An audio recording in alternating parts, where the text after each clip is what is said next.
अकोला जिले में जुलाई और अगस्त माह में हुई बारिश से हुए नुकसान का निरीक्षण कर सरकारी सहायता प्राप्त करने के लिए कांचनपुर गांव के नागरिकों ने जिलाधिकारी को निवेदन सौंपा। मौजे कंचनपुर व लोनागरा के खेतों में बारिश के पानी से फसल को हुए नुकसान का जायजा लेने राजस्व अधिकारी अभी तक नहीं आए हैं। बारिश से कांचनपुर और लोनागरा के किसान काफी संकट में हैं। किसानों ने जिला कलेक्टर को निवेदन देकर अनुरोध किया है कि सभी नुकसानग्रस्त खेतों और फसलों का निरीक्षण कर किसानों को जल्द से जल्द सरकारी मदद दी जाए। 12, 13 आणि 14 ऑगस्टला जो पाऊस पडला आणि 17 जुलै आणि 18 जुलै रोजी तो आमच्या साचलेलं पाणी आणि गव्हर्नमेंटने जो GR काढला, फक्त नदीकाठचे गावं घेतलेले आहेत, म्हणजे जे शेतकरी घेतलेले आहेत। पण आमचं असं म्हणणं आहे की आमच्या शेतामध्ये जे पाणी पाटाचं पाणी पाट वाहून गेलेलं आणि खरडून गेलेलं आहे, त्यांना तरी शासकीय मदत दे, सर्वे करून आम्हाला शासकीय मदत देण्यात येईल। आज़ादी का अमृत महोत्सव पूरे भारत में भव्यता के साथ मनाया जा रहा है, लेकिन अचलपुर से यवतमाल नैरोगेज रेलवे अभी भी इस उम्मीद के साथ खड़ी है कि पुराने दिन लौट आएंगे।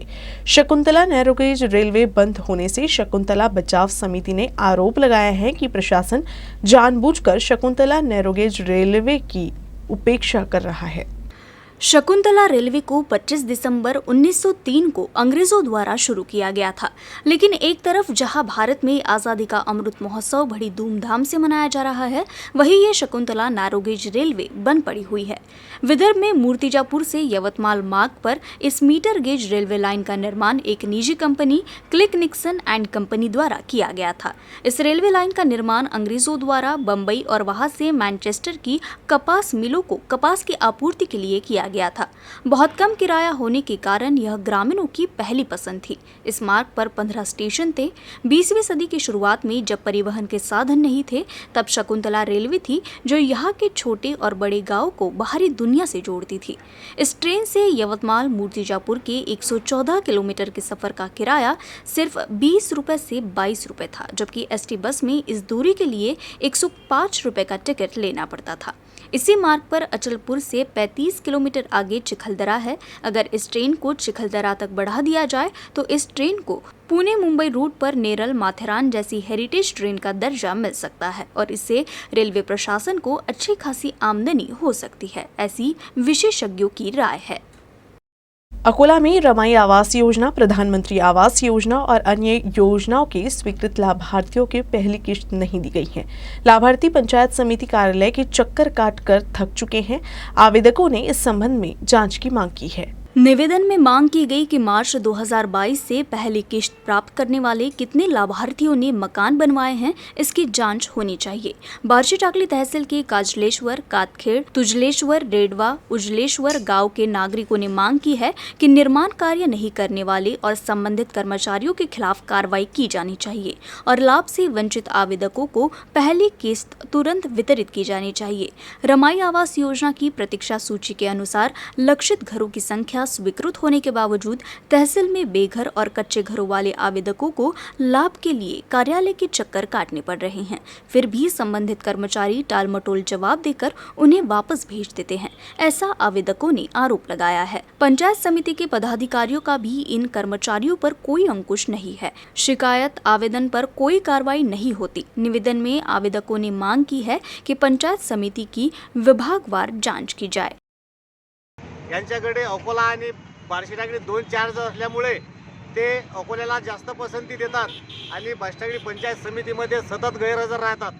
तरी शासनाला आमची आजच्या धरणे आंदोलनाच्या माध्यमातून कळकळीची विनंती आहे की त्यांचा अकोला जिल्हा परिषद येथील इन्चार्ज कमी करून त्यांना बार्शी टाकळी पंचायत समितीमध्ये हजर राहण्याचा आदेश द्यावा व ज्या लाभार्थ्यांना अद्यापही पहिला हप्ता वाटप करण्यात आला नाही, अशांना पहिला हप्ता वाटप करून ज्या लाभार्थ्याकडे कच्चे घर आहे, बेघर आहेत, अशांना ताबडतोब त्यांच्या घराचा सर्वे करून त्यांना घरकुल वाटप करण्यात यावा, एवढी आजच्या धरणे आंदोलनाच्या माध्यमातून विनंती है। नवीन अवधारणाओं और स्टार्टअप को प्रोत्साहित करने के साथ साथ महाराष्ट्र राज्य अभिनव स्टार्टअप नीति को प्रभावी ढंग से लागू करने के लिए मोबाइल वाहन के माध्यम से जन जागरूकता पैदा की जा रही है। इस वाहन को अकोला जिला परिषद CEO सौरभ कटियार ने हरी झंडी दिखाकर रवाना किया। इस अभिनव अवधारणा से नए उद्योगों को प्रोत्साहन मिलेगा। कौशल, रोजगार, उद्यमिता और नवाचार विभाग की ओर से जिले के प्रत्येक तहसील में 20 अगस्त तक महाराष्ट्र स्टार्टअप एंड इनोवेशन यात्रा अभियान चलाया जाएगा। इसमें मोबाइल वैन के साथ आने वाले प्रतिनिधि नागरिकों को पूरी जानकारी, इनोवेटिव कॉन्सेप्ट्स और इसके पहलुओं के बारे में बताएंगे। साथ ही विभाग द्वारा चलाई जा रही विभिन्न गतिविधियों की भी जानकारी दी जाएगी। मोबाइल वैन यात्रा की शुरुआत जिलाधिकारी कार्यालय से हुई। उसके बाद सरकारी औद्योगिक प्रशिक्षण संस्थान, इंक्यूबेशन सेंटर, पंजाबराव देशमुख कृषि विश्वविद्यालय और खंडेलवाल विद्यालय में जागरूकता की गई। यात्रा का उद्घाटन प्रभारी जिलाधिकारी अनिल खंडागले, डिप्टी कलेक्टर रोहियो बाबा साहेब गाढ़वे, जिला व्यापार शिक्षा एवं प्रशिक्षण अधिकारी प्रकाश जायसवाल, IITI प्राचार्य राम मुले, जिला कौशल विकास रोजगार एवं उद्यमिता मार्गदर्शन केंद्र सहायक आयुक्त DL ठाकरे इस मौके पर मौजूद थे। अकोला में दी बेरार जनरल एजुकेशन सोसाइटी द्वारा संचालित Shrimati Lakshmi Narayan Radhakrishnan Toshniwal college of commerce की ओर से 17 अगस्त 2022 को राष्ट्रीय कैंडिडेट कोर यानी NCC की वार्षिक भर्ती आयोजित की गई। 11वीं महाराष्ट्र बटालियन के commanding officer colonel Bijoy Chaudhary और लेफ्टिनेंट कर्नल चंद्रप्रकाश भटोला के मार्गदर्शन में, साथ ही श्रीमती LRT कॉलेज के प्राचार्य डॉक्टर SG चापकी और कॉलेज की NCC officer captain doctor Anil Tirkar के नेतृत्व में ये भर्ती आयोजित की गई थी। 11वीं महाराष्ट्र बटालियन के सैन्य अधिकारी सूबेदार विनोद कुमार, सूबेदार दर्शन सिंह और हवालदार आशीष आठवले ने छात्रों की चयन परीक्षा ली। चयनित छात्रों के शारीरिक प्रशिक्षण में ऊंचाई, वजन, दौड़ना, पुलअप और बीम आदि शामिल थे। साथ ही छात्रों की लिखित परीक्षा भी कराई गई। इन सभी मापदंडों में जो छात्र सफल होगा उसका चयन किया जाएगा। ये जानकारी commanding officer colonel Bijoy Chaudhary ने दी। NCC वार्षिक भर्ती कार्यक्रम में सोसाइटी के अध्यक्ष एडवोकेट मोती सिंह जी मोहता के साथ सभी कार्यकारी सदस्यों ने कैडेटों को बधाई दी और उनका आत्मविश्वास बढ़ाया। मध्य प्रदेश से नागपुर शराब ले जा रहे ट्रक से करीब 5 लाख रुपए का शराब का स्टॉक जब्त किया गया है। राज्य उत्पादन शुल्क विभाग की टीम ने खामगांव के पास ये कार्रवाई की। आबकारी विभाग की टीम को गुप्त सूचना मिली थी कि एक ट्रक मध्य प्रदेश में शराब का स्टॉक लेकर नागपुर जा रहा है। उन्होंने ये जानकारी राज्य आबकारी विभाग के वाशिम अधीक्षक अभिनव बानोले को दी। उन्होंने बुल्ढाना राज्य आबकारी विभाग की टीम के साथ संयुक्त कार्रवाई में बुल्ढाना जिले के खामगांव के टेम्पुना फाटा में ट्रक को रोका। ट्रक के आगे पशु चारा और अंदर प्रतिबंधित शराब मिली। ट्रक से 800 पेटी शराब जब्त की गई। इस शराब के स्टॉक की कीमत करीब 5 लाख रुपए है। पुलिस ने ट्रक चालक मोहम्मद हनीफ को गिरफ्तार किया है। कुछ लोग पुलिस के आर्थिक जुर्माने से बचने के लिए दूसरे वाहनों के नंबर प्लेट का इस्तेमाल करते हैं। कुछ चोर दूसरे जिले के वाहनों के नंबर अपने वाहनों पर लगाकर फरार हो गए हैं।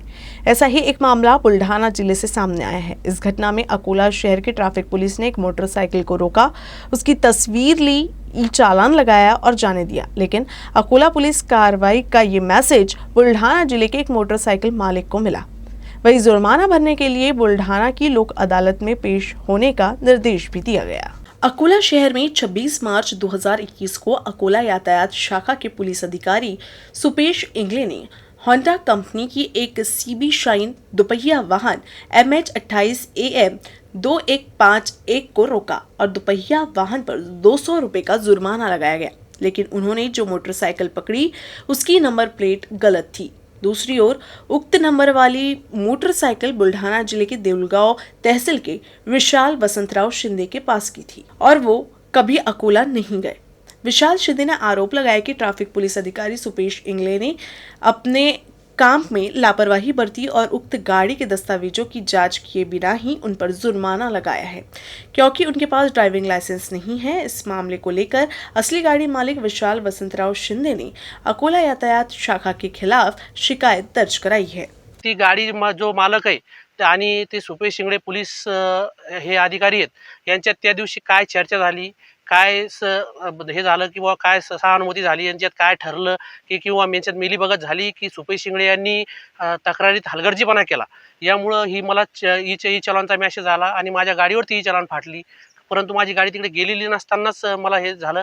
तर याच्यातून माझं असंच म्हणणं आहे की बा पोलिसांनी सखोल चौकशी करावी आणि जो काय गाडी मालक जो काय तो गाडी चालक होता त्याला ती गाडी आणि त्या गाडीनिशी सर्व कागदपत्रे घेऊन ती सगळं चौकशी करावी, त्या गाडीवर कारवाई करावी, जेणेकरून भविष्यात कुठला अनुचित प्रकार घडला किंवा या अगोदरही घडला असेल तर संबंधित गाडीकडून दुचाकीकडून जर कुठला अपघात घडला असेल किंवा अनुचित प्रकार घडला असेल तर यास मी जबाबदार राहणार नाही सदर दुचाकी संदर्भात.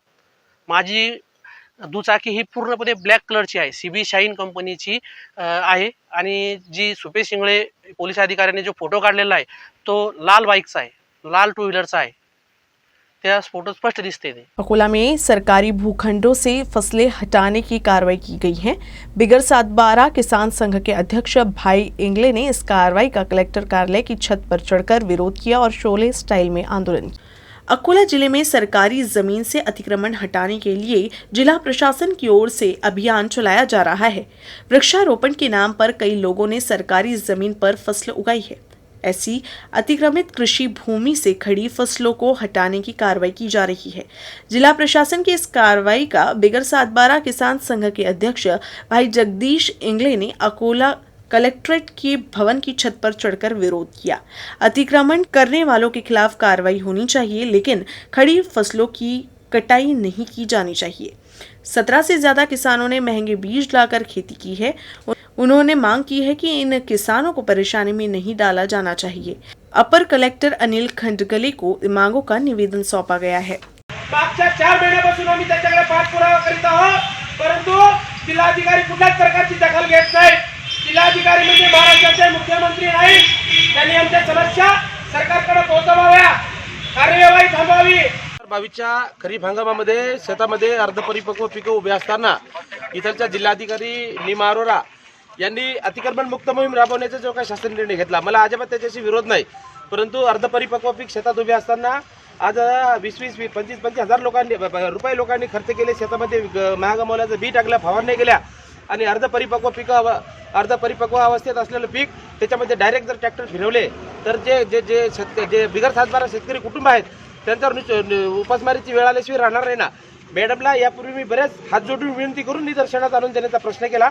मॅडमने कुठल्याच प्रकारची म्हणजे सकारात्मक भूमिका न दाखवल्यामुळं मी विभागीय आयुक्त श्री दिलीप पांढरपट्टे हे मंत्रालयामध्ये असताना त्यांचा माझा चांगला परिचय आहे, त्यांना विनंती केली की तुम्ही मॅडमच्या ह्या गोष्टी निदर्शनात आणून द्या, नाहीतर मी 15 तारखेला आत्मदान करेल असा इशारा दिला होता आणि मी खरोखर करणार होतो. आणि त्या निवेदनामध्ये लिहिलं होतं यापूर्वी एकनाथ डवले कलेक्टर असेच सामान्य कार्यकर्त्याला भेटीत धरत होते, त्यामुळे आमची बहीण लता देशमुख हिनं तिचा जीव गमावला, त्याची पुनरावृत्ती होऊ देऊ नका एवढा गंभीर स्वरूपाचा इशारा देऊन सुद्धा कलेक्टर मॅडमला कुठल्याच प्रकारची त्याची जाग आली नाही आणि नाईलाज असतो काल माझा अनर्थ टळला. बारिश रुक गई है, लेकिन बुल्ढाना जिले में खेत अभी भी जलमग्न है. इससे फसलों को खतरा बढ़ गया है. बुल्ढाना जिले में इस साल औसत से ज्यादा बारिश हुई है. हालांकि अगस्त के महीने में हुई बारिश के कारण फसलों की स्थिति अच्छी है, लेकिन खेतों में अभी भी जल भरा हुआ है. इससे फसलों को नुकसान होने की आशंका है. शेगांव खामगांव तहसील में लगातार हो रही बारिश से हजारों हेक्टेयर की खरीफ की फसल खतरे में है. सोयाबीन के खेतों में पानी भर जाने से सोयाबीन की फसल को काफी नुकसान हो रहा है.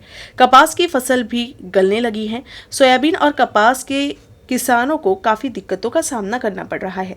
अच्छी बारिश से फसलें लहरा उठी हैं, लेकिन लगातार बारिश के कारण खेतों में पानी भर गया है. इससे किसान बीमारियों के फैलने और फसलों को हुए नुकसान से परेशान हैं. किसान खेतों का निरीक्षण कर मदद की मांग कर रहे हैं. 17 ऑगस्ट 18 आणि 19 ऑगस्ट दरम्यान राज्यामध्ये सूर्यदर्शन असणार आहे, पण 20 तारखेला मात्र जे शेगाव आहे, शेगाव म्हणजे बुलढाणा जिल्ह्यामध्ये 20 तारखेला पुन्हा परत पाऊस पडणार आहे. म्हणून ह्या बुलढाण्याचे शेगाववासियांनी लक्षात. न्यूज रूम से बस इतना ही. खबरों का सिलसिला यूं ही चलता रहेगा. आप देखते रहिएगा UCN न्यूज अकोला.